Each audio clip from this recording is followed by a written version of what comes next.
What happens when you're the crazy person at Thanksgiving that says something ridiculously racist? What do you do when you're thinking about releasing a product that leans into racism, right? And so what I'm focusing on is giving people the how to. Hello, everyone. This is Kathy Caprino, and welcome to my podcast, Finding Brave. I've created this show for everyone who longs to create something bold and brave in their life, to rise up, speak up, and stand up for who they are, and to reach their highest and biggest visions. Each week, I'll be speaking with inspiring guests from all walks of business, leadership, entertainment, the creative arts, and the entrepreneurial world. And they'll be sharing their intimate stories of finding brave and offer their best strategies for building your most rewarding, joyful, and meaningful life, business, and career. Hello, everyone. Kathy here. Thank you so much for joining me today. I'm very excited to share that we've opened the enrollment window of the winter 2024 session of my 16-week Amazing Career Project course. This session, which starts Feb 1st, teaches professional women the 16 most essential steps to building a more rewarding, joyful, and successful career with the respect and recognition you deserve in the fastest way possible. Through the 4 months of the course, you'll get 16 jam-packed instructional videos, 16 weekly live group coaching calls with me, 16 tailored homework assignments to move you forward fast, an amazing online support network, my handpicked collection of premier resources, plus great lifetime discounts to my private coaching programs, and $1,000 off the full price, plus 7 great bonuses. Truly, it's a fantastic investment in you and your career, and there is nothing to lose and so much to gain. Join me this winter. Visit amazingcareerproject.com for more information, and I hope to see you Feb 1st. Hello, everyone. Welcome to another episode of Finding Brave. Kathy here. I know that I say this every time, but I can't stop myself. Every episode of this show, to me, and I hope you feel the same, is like a master's class in life, in leadership, in careers, in personal growth. And today is such an important topic and episode along the lines of a master's class in life.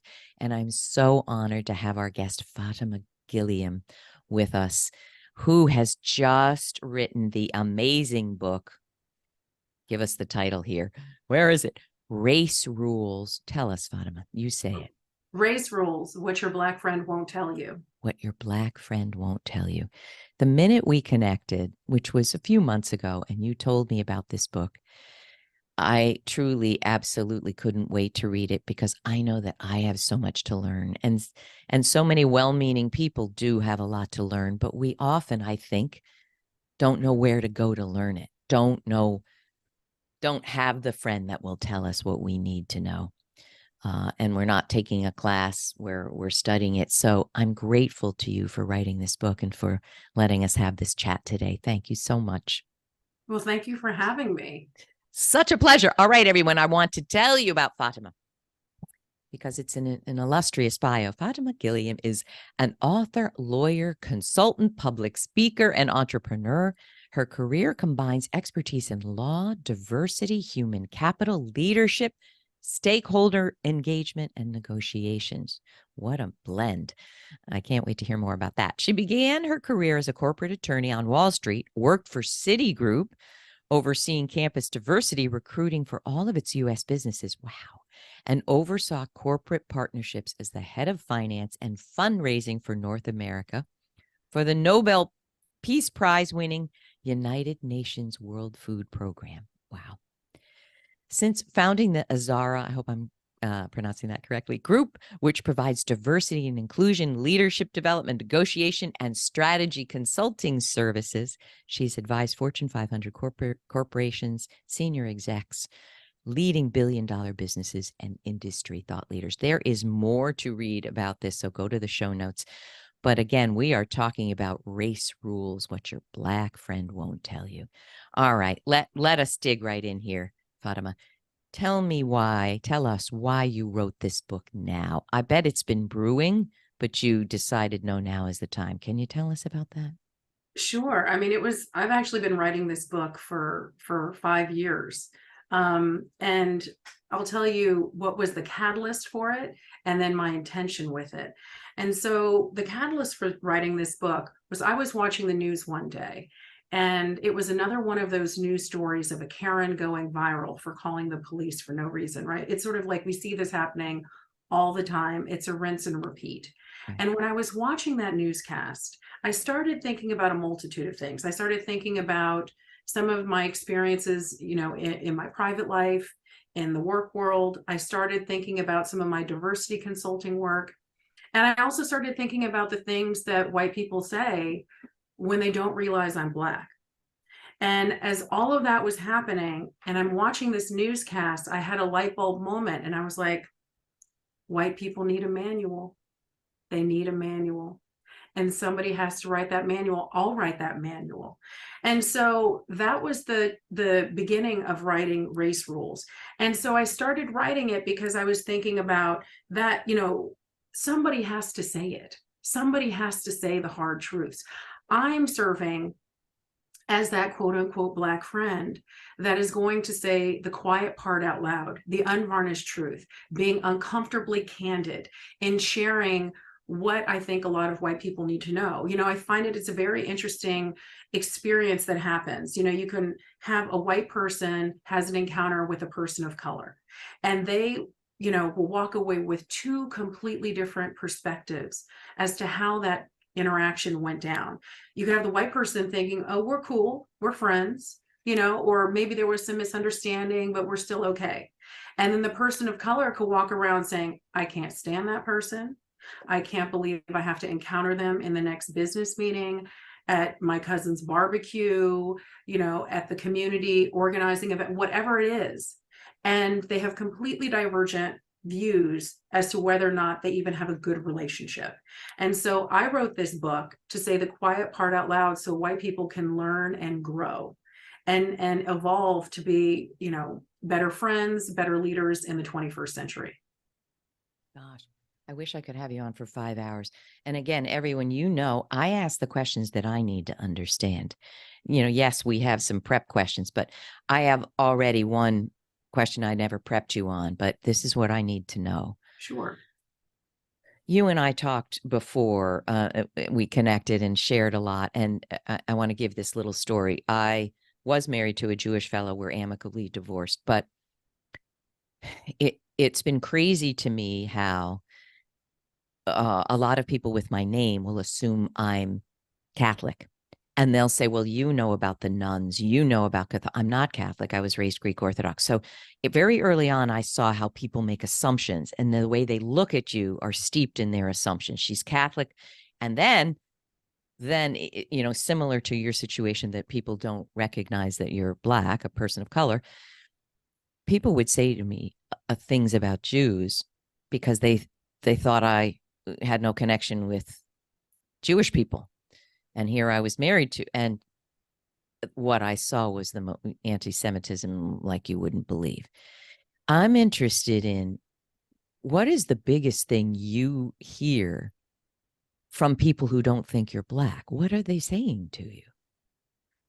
I mean, honestly, Kathy, it runs the gamut. I mean, sometimes it's been people literally dropping the N-word. Other times it's just making these tropified, stereotypical statements about, different group people of color as a whole, or about Black people, and it's just, a lot of it is coming from people getting too comfortable, thinking that they're by themselves and then revealing their true selves. But it's interesting, Kathy, it happens from a couple of different perspectives. Sometimes people say things and reveal themselves to me when they don't realize I'm Black. And then other times people do know I'm Black because I'm open about it, but then they still think that like I'm one of the good ones, right? Oh, no. With air quotes on the good ones. And so, and I don't fall into some tropified version of what they think Black achievement is, right? Because I went to Wellesley College, got my master's at Harvard University, went to Columbia Law School, worked on Wall Street, all of these sort of things. The package is supposed to be that I guess I'm supposed to be some downtrodden person. And so as a result of that, people get comfortable even when they recognize or know that I'm Black. Two words stop me in my tracks in everything you just said, which is they're being their true selves. So where do I want to go with that? It's the same thing you and I have talked about, and I've talked to millions of people about. If you're doing leadership coaching and career coaching, or any kind of coaching, what you're seeing are people's true selves. And that's what you have to change. Right. It's not the language we want. I mean, we want to change the true self, the bigoted, racist, anti-Semite, hater of whatever. That's what we need to change. So let me just ask this, because I didn't prepare you for this either. Your book, Race Rules, what is your deepest hope for it? Are you hoping to change people's true selves? I'm hoping to do a couple of things. One is I want people to behave better and make better choices. So one of the things I say in my book is I want you to follow my rules, even if you don't always agree with and you don't fully understand it. Because part of what I'm trying to achieve is the impact of people's choices and behaviors, and not the intent of their choices and behaviors. So I want people to just make better choices that positively impact communities and people of color. And do you think, I want you to repeat that. Would you repeat that statement? You want to focus on impact. I'm all about the impact, not the intent. And let me also tell you why that's important, Kathy. Yeah. I also want people to expand their understanding of what racism even is. Can you tell us what it is? People lean too much into this hearts and minds, framework. They're focused on, well, in my heart, I believe racism is bad. In my mind, I believe that discrimination and bigotry is evil. And this is not about good and evil. It is about whether or not the impact of your choices harm people of color individually and collectively. So that could be the choices that you make when you have a conversation with somebody. That could be the choices that you make in your behaviors when you're engaging in the workplace or coming out with products and services and leading teams. And that could be the choices that you make when you go and vote for things that uphold segregation in this country, right? Like the biggest battle in communities is where people live and send their children to school. And some of the most segregated parts of this country, surprisingly for many people, is not in the South. It's in the Northeast. It's in the Midwest, right? It's in places where people think like, that racism thing is over there. And what I'm trying to get people to see, no, that racism thing is in the mirror, and that people need to look at themselves and see like what choices are they making, and stop leaning into, am I a good person? Am I a bad person? What's in my heart? Instead, they need to say, what is the impact of what I'm choosing to do every day, and how I'm choosing to behave when I engage with people of color. So would you say the key difference between intent and impact is knowledge? It is knowledge. It is knowledge and thinking about whether or not what you're going to do is going to lean into upholding white supremacy in American society. And it's really like, it's the little things, right? So people want to think that racist person is like the person who shows up in Buffalo at the supermarket and shoots people, right? And yes, that is an extreme form of white supremacy and white nationalism, but people are on a spectrum. Right. So even the person who's a white liberal Democrat who voted for Obama, that person too can engage in racist decision making and racist actions and have racist thinking. And so I want people to expand and see their own role that they're playing. And it isn't easy, is it? I mean, I'm trying to do that around gender. And I was even playing tennis with a guy, and I don't know, someone tossed a ball and tried to get it into the basket of balls. And he said something seemingly very innocent, I have a boy, that's what boys do. And I'm like, girls do that too. And of course, that's not hurtful per se, but it's so embedded. It's so embedded what we think at a very deep level, that it's all right. Now, tell us, how do you think this book is different from other books on racism? How do you think it's different? It's different from a couple of different ways. One is just the fact that, I'm just ripping off the Band-Aid. My talent is truth telling, right? That's what I'm really good at. And so it's an unvarnished truth book.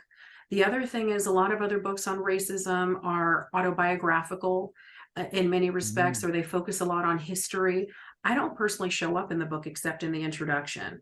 And instead, it's a bunch of rules. It's a how-to prescriptive guide. And so a lot of books, they may describe what has sort of created the construct of white supremacy in America. And I do touch on that in some history, but they also talk about their personal story. And then I think that's great. People can understand how that person's experiences impacted their view of society. Okay, and then what? And then what? What happens when, you're the crazy person at Thanksgiving that says something ridiculously racist? What do you do when you're thinking about releasing a product that leans into racism, right? And so what I'm focusing on is giving people the how-to, right? That prescriptive. And I'll also say another thing.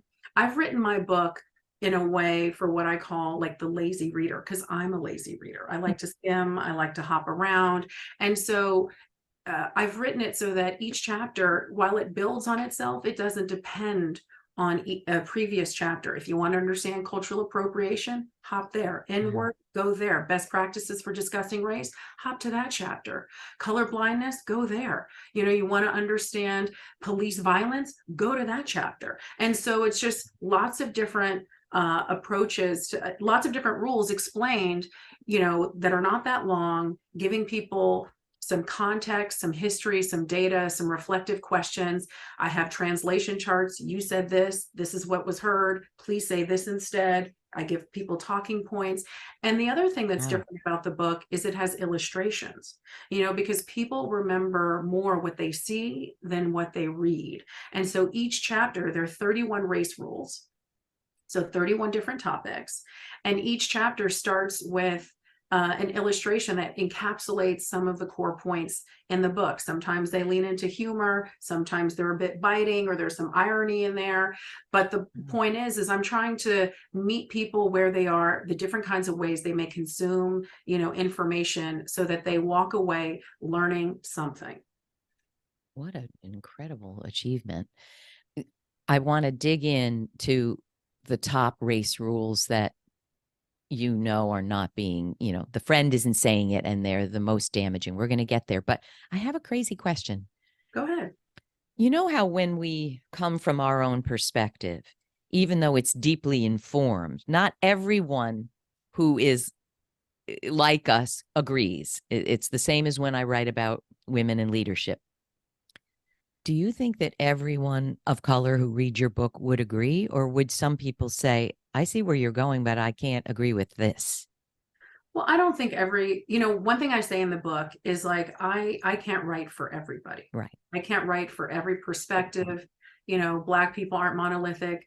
People of color aren't monolithic. And so this is what I think will be the hump of the bell curve, right? And there will be some outliers. And so, not everyone's going to agree with what I have to say, or even all of my rules, or they might not agree with some of my premises, which are, the controversial aspect, I think, for a lot of people to swallow with my book, is that I believe that every white person is racist in some way. And that doesn't mean that's an analysis of them being a bad person.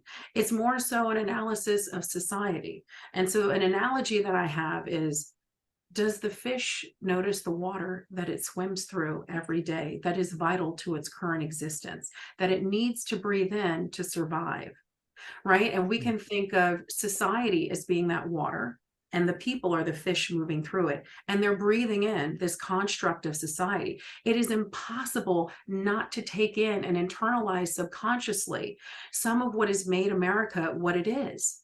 And so there are a lot of people that work really hard to combat racism, but that doesn't mean that they still may not make some decisions, whether it be about their local school, whether that be about whether there should be zoning or affordable housing, or whether somebody is a quote culture fit for their organization, while they're still trying to do good things. And so with this book, with Race Rules, I'm trying to give people access to information so that they can live their values and not just talk about their values. I love it. And, if anyone who's listened to the show knows, I talk a lot about we are the fish in the water, and fish don't see water. We're swimming in the water and we don't understand it. There's one challenge I want to make here and see what you think. And I don't believe this is coming from, I don't believe a word you're saying, I'm defensive. But I will say this, I believe every human being is racist. And so I would disagree with that. So I believe that every person is prejudiced, but there's a difference between prejudice and racism. And I have a whole chapter that tries to tell us what that is. The difference in the key ingredient is power, right? So, and whether or not you have power as a group. So yes, are there, prejudiced Black people? Yeah, every person is prejudiced. I'm going to prejudge someone whether I see that they're female, tall, short, Black, whatever. But if I don't have historical, societal, political, institutional power, then my prejudices aren't going to have the same kind of impact.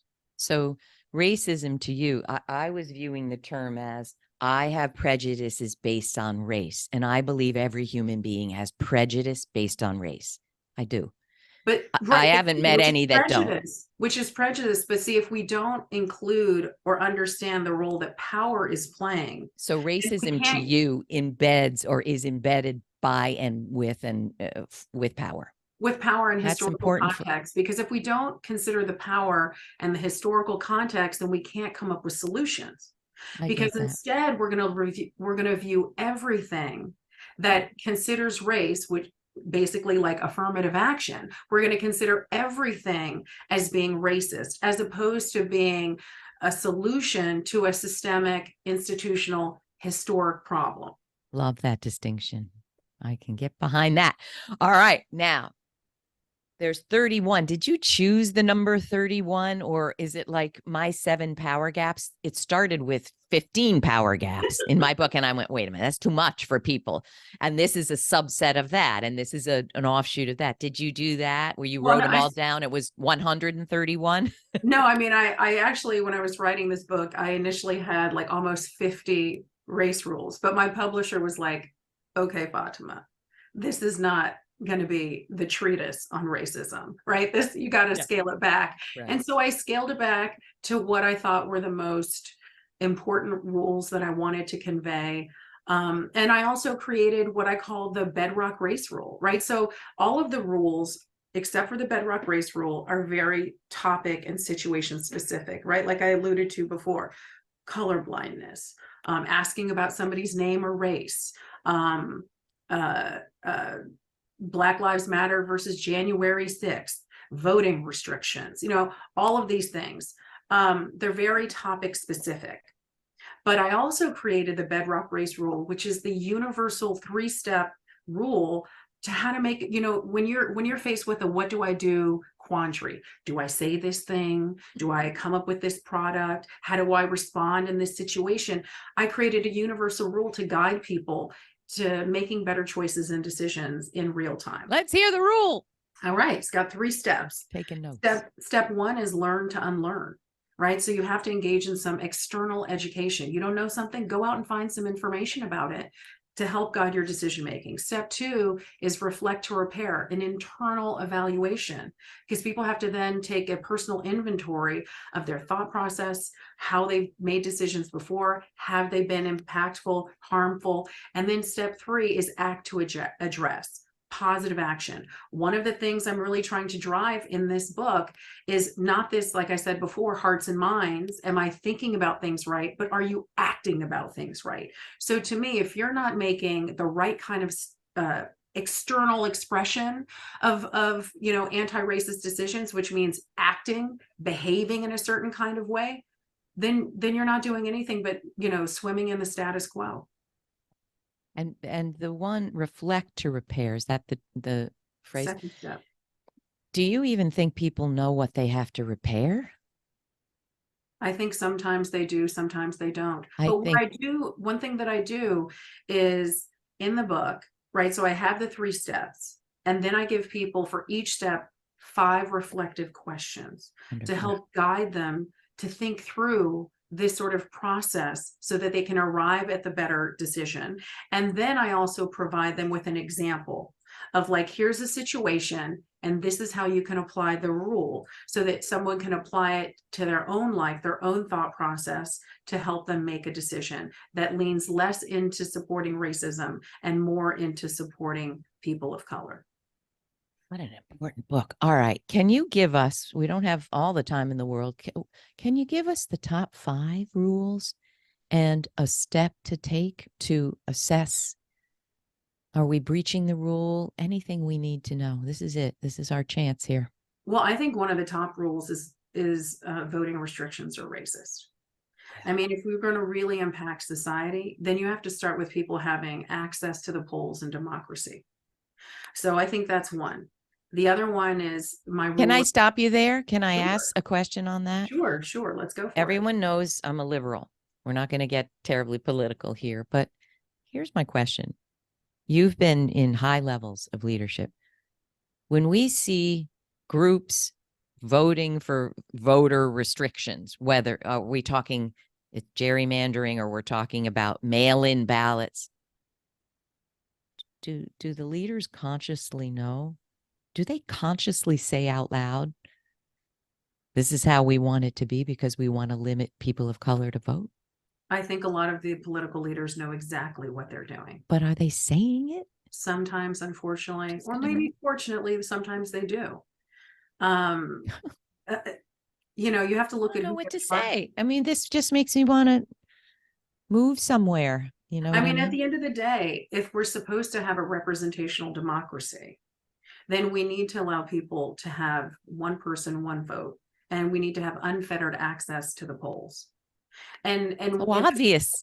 right. But the thing is people want to spend a lot more time focusing on restricting who can vote instead of focusing their time on coming up with better policy platforms. I couldn't agree So more. instead, they just want to rejigger the rules and that thing. But in terms of what is a top thing someone can do that's Right. going to have really good impact is combat voting restrictions in their community. You know, research shows voter IDs, you know, it just more so impacts negatively people of color, young people, the elderly, people with disabilities, and there isn't voter fraud. You know, the Brennan Center for Justice at NYU Law School, I mean, they've done extensive research about how voter fraud isn't a thing. So why are we trying to make it hard for people to vote? So that's one thing that people can do, focusing on voting restrictions. Love it. The other thing that people can do is focusing on what are the policies impacting their local community. So housing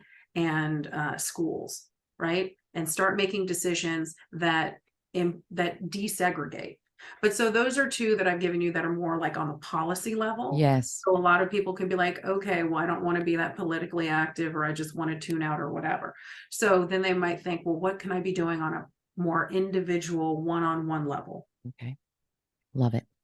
And I think what people really need to be focusing on there is, you know, what kind of language Tell us. are they using? You know, are they saying things that are really offensive to people? Tell me what's offensive, where your situation where the white person walks away and says, that went great. I'm so glad I'm so close to my friend. I'll give you an example, just like I can make it personal about me, right? So I put it out there. I'm a Black woman, right? I'm light skinned. Some people are confused by that, you know, but I'll say to someone, I'm Black. And then, you know, or they may then start asking me about my name. My name is Fatima. Like, what's the origin of it? You know, but they're not listening to me. So, for example, I could say I'm a Black American whose family has been here for 400 years and fought in every American war, going back to the American Revolution, Civil War, War of 1812, etc. I could say that to someone, but then that doesn't fit into whatever little box that they want to put me in. And so they start asking me like, well, where is your family from? I just told you where my family is from. Meanwhile, they're saying How can you be Black, and How how can I is be that Black? possible that Or all they of, say, where you, someone can ask me like, oh, where are you from? California. Well, where's your family from? California. I'm a third generation Californian. Well, where are you really from? That line of questioning is extremely offensive because I've already said, first of all, I shouldn't ask people more, directly where are they from, because what that means is they are othering someone. Because the undercurrent of that inquiry really is, you're not from here. So where the hell are you from? Because I need to put you in some box that doesn't, because you're not computing with me thinking American only means a white American. Now I have a question, and this is going to be something you're going to say, she's doing it. People ask me that question once a week because I could be from Israel, I could be from Spain, I could be from Brazil. I speak, 5 words of Greek. I speak some Italian. I speak some French. I get it all the time. I just got it in the train station. We were in the bathroom and a woman said in Spanish something. I said, I'm sorry, I don't speak Spanish. And then she said in English, where are you from? I do not take offense to that at all. And I get it all the time because here's my thinking. I look a certain way, and that could be 50 different countries. And you are curious what country it is, but I speak perfect English, pretty perfect. So I don't take it in any way. They're interested in what country my family has emerged from. Do you think, and I'm really asking a challenging question, that Sure. I should be offended by that? And or do you think when people ask people of color, they're going for something different from what these people are asking me about? I think it's different. So first I'll say, instead of people asking where are you from, better phrasing could be like, oh, where did you grow up? Which Do is you what like that better? I do like that better. Or if you ask like, what state did you grow up in, right? Already Okay. assuming something more about here. Or instead of asking, if someone's trying to get to know you, they just say, oh, I'm curious to knowing more about you. What do you want me to know about you? Leave it as an open-ended question. And you don't even have to talk about whether or not, you're Greek, whatever. And you can come back and say, oh, I love basketball. I love poetry. I crochet, whatever it is. What a nice question. And then if somebody doesn't give them what they want, meaning not saying my family is from XYZ ethnic community, that means they don't want to answer it potentially and leave it alone. But getting back to the other part of what you're asking is, there's a big difference of asking you where you're from and asking me where I'm from. Really? There is, because while it could still potentially be offensive for you or to be offensive to a white person, it's not the same kind of othering that's going to happen. It's not going to have the same kind of hit, feeling as marginalized when you're asking. If you walk up to somebody that is, you're at a dinner party and you meet somebody who looks like they're, South, or East Asian, right? They look like they could be from Japan or Korea, and you ask that person, oh, where are you from? They could feel othered. And for all you know, they could be like a 7th generation Chinese American that came here in the 1800s. So where they're from is the United States. Or if they, immigrated here, they're still from the United States. Right. I'm from the US. I'm from California. So can you explain othering? When you're speaking, I realized when it bothers me when people think I'm Catholic and I'm not. It doesn't bother me if someone thinks I'm Brazilian. I think what bothers me is when you think of someone as a religion, you are bringing all of your assessments about that to that. Is that what othering is? Do you understand what I'm saying? I'm seeing a difference in how I interpret that question. Where are you from? Or, oh, you're Catholic and I'm not. One makes me feel judged in a way I don't want to be judged. The other feels like an inquiry, not a loaded question. Am I getting to something here? I think with othering, it's really about, do you feel like you're, Is someone making an inquiry that makes you feel marginalized? Is somebody making an inquiry that makes you feel like you're not a part of the mainstream? Is someone making an inquiry that makes you like a foreigner in your own homeland? Is that the definition of othering? I mean, there are lots of definitions, but what I'm talking about is, yes, it's about, the marginalization of people, making them feel like they don't belong and they're not a part of the society.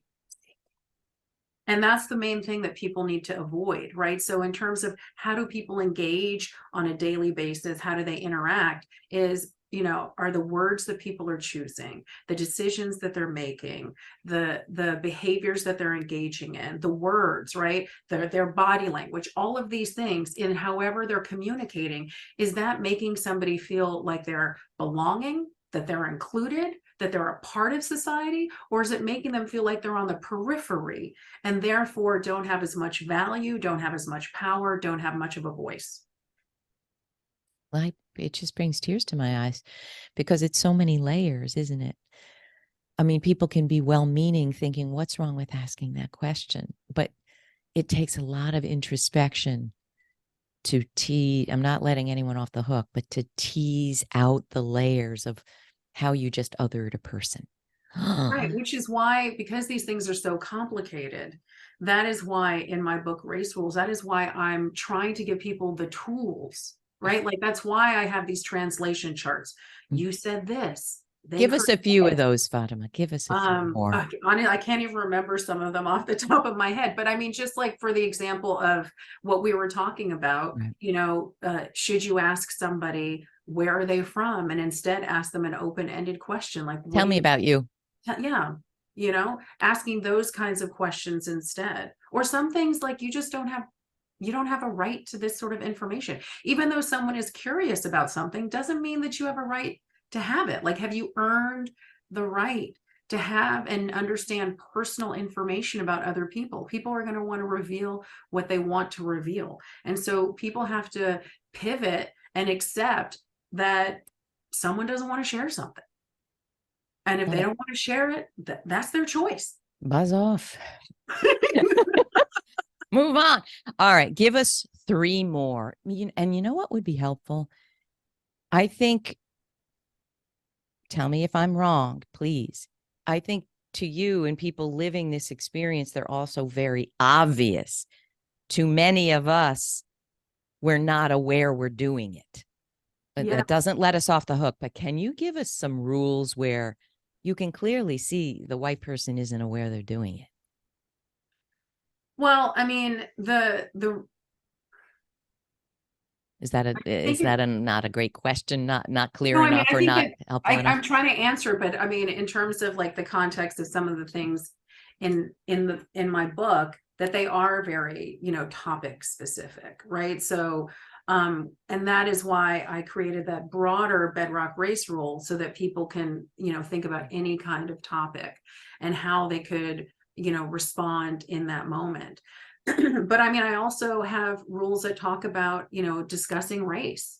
And give us a few. So, for example, when you're talking about discussing race, it's when you're having a conversation with a person of color, and mind you, a person of color who's consented to having this conversation with you, because that doesn't mean you've always consented. When you're having that conversation, who is being centered in that conversation? Because the person who should always be centered in that conversation is the person of color, because they're already marginalized and having to, live through racism and microaggressions. And microaggressions, frankly, are just little small versions of experiencing racism all the time. And so when people are having these conversations, it's like, is the setup of the conversation, if it's a structured conversation within an organization, is it even being done in a way where the person of color feels that they're being protected in some way? Is the conversation happening where all of a sudden, I can tell you one thing that really irritates people of color is having to endure white tears. Okay, so if you're having a conversation, no, I'm doing it. No, but I'm just saying, like, we don't want to deal with the tears. We don't want to be in the tears of empathy, or like I'm having, or any tears, like, shut up. I mean, sometimes you can't relate. I think it depends on the situation, but the people, I do want people to have empathy. right? I want people to humanize people of color. And it's okay, sometimes you might not be able to control it, but the question is, when a white person starts to cry in that moment, are they going to allow themselves to become the focus of the Centering attention, themselves.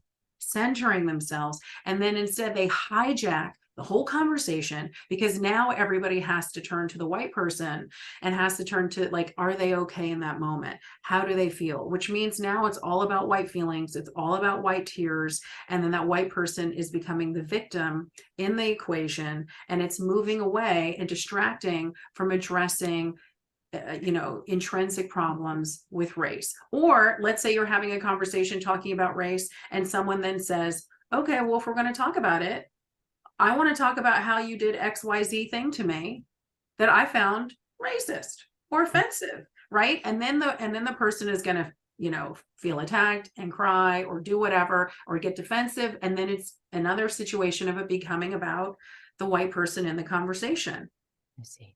So when somebody wants to have a conversation, they need to come ready and prepared to navigate their own feelings. I got another question on that. Sure. Tell me what you think. When you are giving examples of othering or marginalizing, where I'm going is trying to understand what occurs to me is when I have felt exactly that. Now, it is not the same as racism. I get it. But when you were talking, and I'm grasping at, how does that feel? Let me try to identify how that feels. And one thing that came to mind, and I know it's not comparable, but I want to explain something and see what you think. I'm divorced. I never had any idea how much society rejects people who are divorced and criticizes and judges it. And I feel othered a lot, like, just yesterday, someone went, "You're divorced?" Like that. Like, you're one of those? Even though, like, more than half the population. I'm like, yeah. And I'm amicably divorced, which makes me really 1 in 20 million. I bring it up not to hijack, but I am desperately, it's not even conscious. When you're speaking, I am empathizing by saying I've had that situation, not at all as damaging as racism. If I were to bring that up like I am on my podcast, am I doing the very thing you're saying not to do?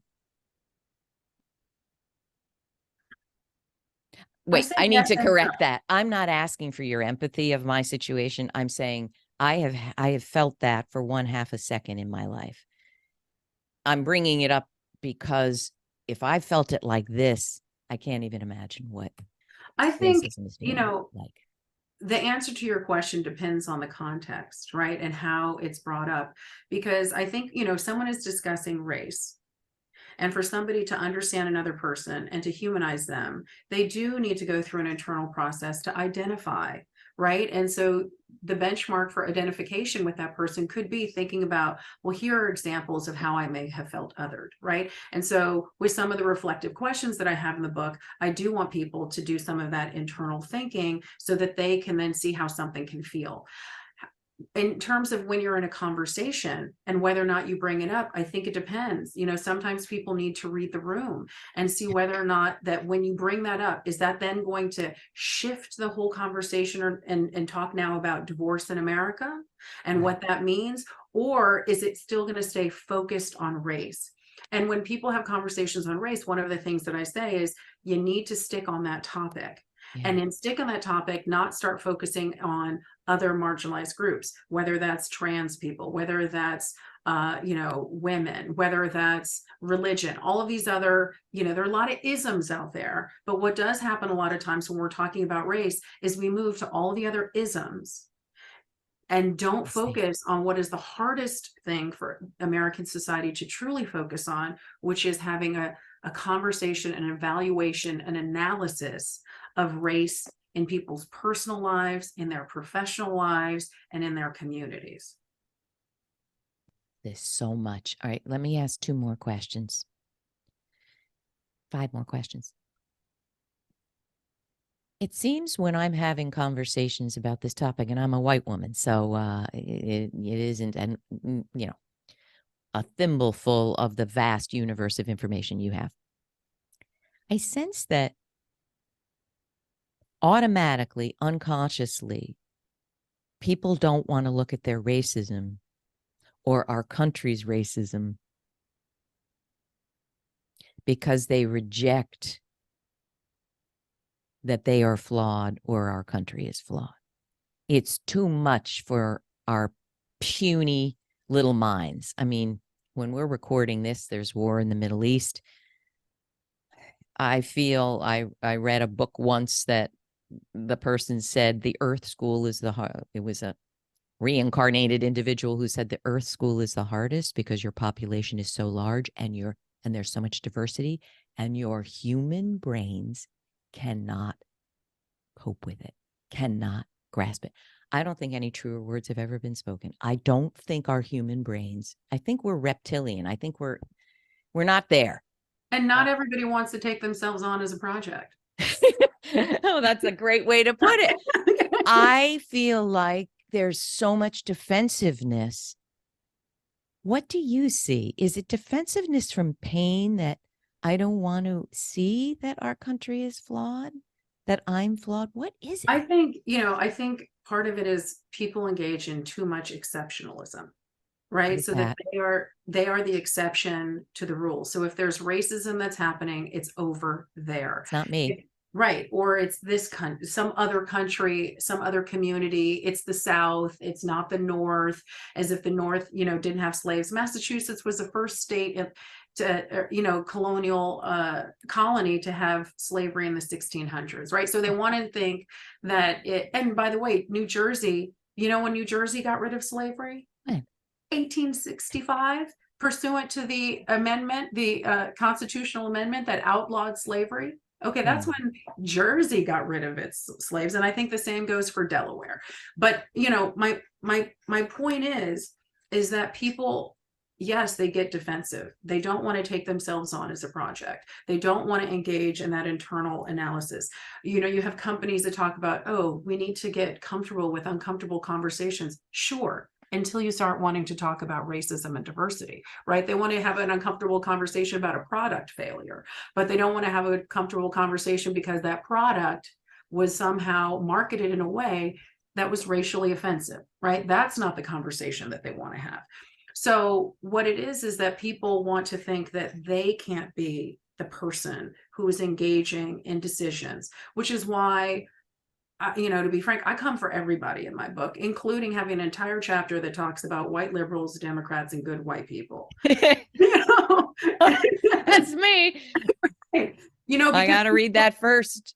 I mean, even when I've told people that I've been writing this book on racism, right, and this book that's coming out, I have a lot of friends and colleagues and the like, they'll be like, and I'm saying I'm having a conversation with a white person, and they say, oh, I know a lot of people who could use that book. And I'm like, yeah, you. Right? Because part of my point is that whites in America, all of them, even the person who is the most, woke, liberal, progressive, all of them are engaging in decisions in small ways, big ways that are harmful, having harmful, racialized, negative impact on people of color. That could be what voting choices they're making. That could be about whether or not they, think that everyone that goes to a Black Lives Matter rally wants to engage in violence when 93% of rallies have no violence whatsoever, or it could be the person who says these, their phrasing is problematic, or somebody who's like, oh, I want to have a dinner party.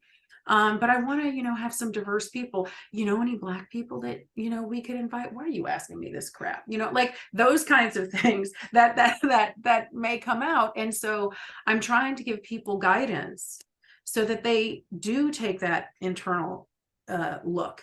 And the fact that it's sort of written in this choose your own race knowledge adventure way where people can hop around and take the pieces that they need that are relevant to their lives in real time, it means that maybe it's not going to be for everyone, the deep dive that they should go through, but it'll be like the initial dive to start making better decisions, which is why I said in the beginning, like, I want people to follow my race rules even before their brain has caught up, right? Because that means that the impact of what they're doing is less harmful, even if their brain isn't fully there. I adore it. And to me, tell me what you think. There's some great, kind white people there, but we are racist, many of us, in an unconscious way. Correct. Great. So here's what I suggest. Pick this damn book up and read it and get the unconscious conscious. Start. And what I also love is change your behavior now. Do it. And that, if you can't get at the many layers of how these biases formed and why and what you, okay, start acting differently. And I believe I see that even in teaching, professional women. I don't have confidence. I don't have executive presence. Yes, you do. But let's help you act a little differently. Right. In And the somebody boardroom. has to help, which is why, like I said, I wrote this book to tell people what someone isn't going to say to their face, right? That may think about them secretly or privately. Or as soon as the white person leaves the room, the two Black people in the room will be like, did you see what they just did? And then, so the goal is to help people evolve so they make better choices. But one thing that I do want to do, because we were talking about discussing race generally, I would love to read you like my favorite passage from the book. Please do. Okay. Because this is totally my favorite passage. Please do. But so this is from this is from my chapter where the rule is it's not personal when people of color don't want to discuss race. And then before that, I talk about, why that's the case, whether people have the right to this kind of information. And so then and then at the end of the chapter, I leave people with this analogy. And so now I'll read it to you. What it's like talking to you about race. Let's put this in perspective. Recall life living in the COVID pandemic. Do you remember that haunting feeling you felt that never went away? That the virus was lurking at every corner? You couldn't escape it because there were reminders everywhere, on the news, online, in social media, and when you saw your neighbors or people on the street. You felt a sense of omnipresence as you walked around, always on high alert, looking at others, seeing if they wore masks, looked ill, or coughed. You noticed them and observed how they reacted to you. You were in constant fear of your death. Loved ones may die or did die, and you felt perpetual anxiety. Your mental health was impacted along with your physical health from the stress. You had trouble sleeping. You weren't even safe in your own home because the virus could come to your door. You didn't know if you could trust the government or if officials had your best interests at heart, unsure if they would do something to kill you. You felt powerless, as if there were nothing you could do to change things, to make your life better since you weren't in control. You had to resign yourself to your circumstance, but you didn't want to accept your reality. You wanted to resist and somehow make things better. When you tried, you didn't succeed. That's what it's like living under racism every day, 24/7, 365. Racism is a pervasive, invisible force, just like COVID. There's no escape. It's constant, never a break or reprieve. It's isolating and marginalizing. It attacks your life, bank account, livelihood, housing, healthcare, schools, and dinner table, and separates your family. You want the government to do something about it, but politicians want you to laissez-faire your way to non-solutions, absolving themselves of responsibility, willfully blind to its impact. You suck it up. You deal with big picture systemic issues. Pull yourself up by your bootstraps. Heal yourself. Pave your destiny. Avoid your own death or murder. Welcome to living like a Black or brown person in America. But with racism, there's no vaccine coming. No magic pill to inoculate society. This is what it's been like since the 1500s. It isn't getting better. There are new strains, new waves, and invisible resurgences, mutating, reinventing itself, seemingly dormant, but always there stalking, ready to strike and viciously kill. This is the reality. It's bleak. When you want to discuss racism, sometimes people of color only want to discuss it with those who understand what they've gone through, not white folks who will trivialize things, which is akin to speaking to an anti-masker who berates innocent and defenseless store clerks. That's you questioning racism and their experiences. You're the anti-masker, anti-vaxxer in the conversation. When you come with covert microaggressions, overt aggression, a lack of knowledge, and a rejection of facts. Now, can you understand why no one wants to talk to you? They're already too busy trying to literally survive. That's my favorite passage. Incredibly powerful. Thank you for joining us here. Thank you for, I know this is just touching the tiny top of the surface. It's so deep. But, let me ask this. We'll leave it on this note. I'm not a Pollyanna, but I believe in hope. And I believe that we can make a difference. And I believe that we can learn. And I believe that we can take ourselves on as a project. I mean, I sure as hell have. And I think anyone listening, I hope you're encouraged to take yourself on as a project. I mean, there's nothing more enlivening to learn how to unlearn, to be better. So I hope that this conversation encourages people to read your book, every word of it, or the chapters that they can handle. Maybe not sit down at the beach for a 5-hour read. Okay, maybe you can't.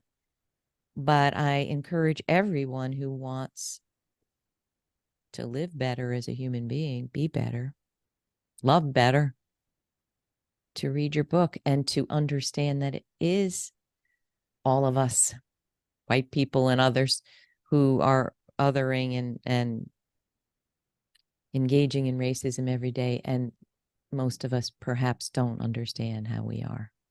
Thank you for joining. Any last words? Where can we soak up everything that you have to give? Where do we send people? Well, Race Rules, What Your Black Friend Won't Tell You is available on Amazon. So I encourage people to get my book. I encourage people to share my book with other people that they think can learn from it. I also, and when you get it, please write a review on Amazon. But,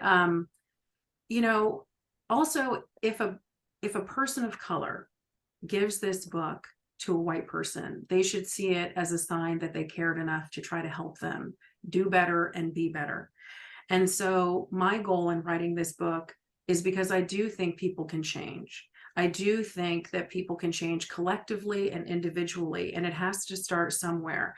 And so I see Race Rules as my patriotic contribution to American society so that we can evolve. And if people want society to evolve, they have to do something. And I believe that Race Rules is a starting point for many people on how they can do things in their personal life, how they can do things in their professional life, and how they can do things better in their own community and as a country. And that is my gift. I've decided to do this courageously. I know that not everybody wants to have the difficult conversation and say the quiet part out loud. And I want us to evolve as a society. So this is what I'm putting out there, and I hope people snatch it up. Thank you for your courage. I know it's finding brave for sure, times a million. And as you're speaking, I can imagine you launching book club discussions on this, because we have questions. I mean, I don't think it works for us to just read and not have questions. If we're really digging in, we're going to have questions about how do I do this better? Right. And people should, right. They could read it as a family. They could read it in their, communities, their churches, yeah. mosques. They could read it in the workplace. I even have tips about how to do it as a group, for structuring conversations, things that people should think about. And so I want people to do this either in book clubs. The goal is with Race Rules, I do want it to catch fire, because through this catching fire, that means that we're going to be moving to a better place, a place where we're not banning books, a place where we're not restricting what people are going to be teaching in schools. I mean, there is some history in my book where it includes things that you didn't learn in your school history class.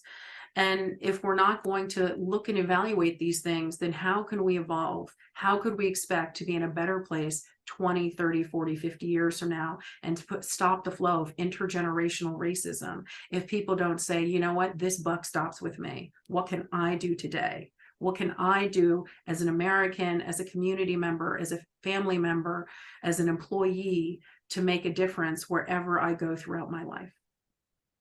Amen to that, my dear. Thank you so much for joining and letting me ask my questions that I'm sure you hear 2 billion times, and being so kind and respectful. Thank you. I wish you all the best in such important work. Love it. All right, people. Wow. I hope that you are moved, interested, intrigued, ready to take on yourself as a project. And you know that I say this, but we would love to hear from you wherever you see this. So comment respectfully, please. That's my ask. And we would love to hear your questions and comments, and we'll do our best to support you on that journey. Thank you for being here. Thank you again, Fatima. My goodness, such important work. I hope you have a wonderful week. I hope you've enjoyed this. And here's to another Finding Brave 2 weeks, and we will see you next time. Thank you.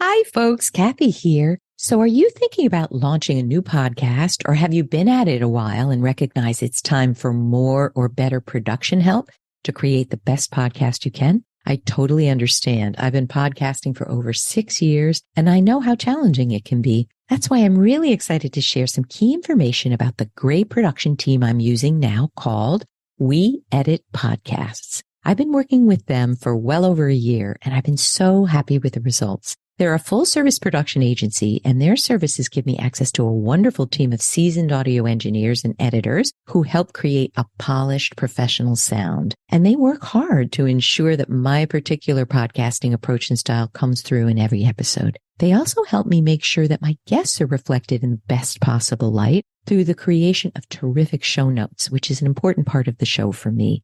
Their process is easy and streamlined, and their responsiveness and customer service is terrific too. If you're ready for better production help, definitely check them out and take advantage of their free trial episode, allowing you to sample their process and quality to see if it's a great fit for you. I'm confident you'll love them. Just go to the link weeditpodcasts.com/findingbrave. That's my special link for you, and book your free call today. Happy podcasting.